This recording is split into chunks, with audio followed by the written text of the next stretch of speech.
Hello, I'm Nathaniel Smith, and today I'm reviewing Hollow Point. First and foremost, this is going to be interesting because I'm reviewing a sequel to the first book that was called Hot Lead and Cold Iron. So, yeah, I'm going into this being a little off on what happened before, and clearly there are a few references to what happened in the previous book that I have no idea what happened because I haven't read the first book yet, and only found this one. Like, I bought this without realizing it was a sequel. They didn't really specify that right away. So, yeah. But that aside, it's still a very great book, and the reason why is simple. It's, how do I put this? Damn it, it's a fun detective story that just has a little mix of noir, but mainly just fun detective story of like the fun, pulpy stories of the past, but done as a fantasy novel.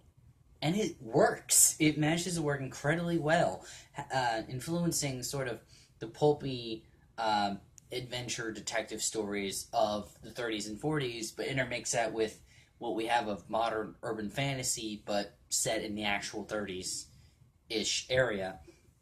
And you end up with a pretty great book all around. That's a lot of fun, and that's the great thing is even though this is a sequel, because it's a sort of detective, adventure mixed with a little noir.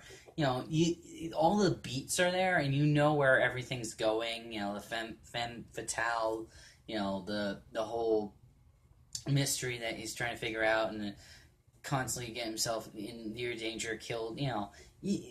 When you've read one detective adventure story to the next, you get the same sort of beats, and it works very well even in this sequel of the first book that I haven't read yet. So it's a great book, lots of fun for a fantasy adventure. So if you don't like a fun detective adventure fantasy, this is a great one. They're going after this magical artifact that they're stealing, so like Maltese Falcon sort of thing, but with a magic object. And the main character is an elf, and that's a detective, and yeah, all around it's a great blast of fun, and yeah, you should definitely read it. I'm gonna try and actually read the first book at some point if I can find it, and yeah.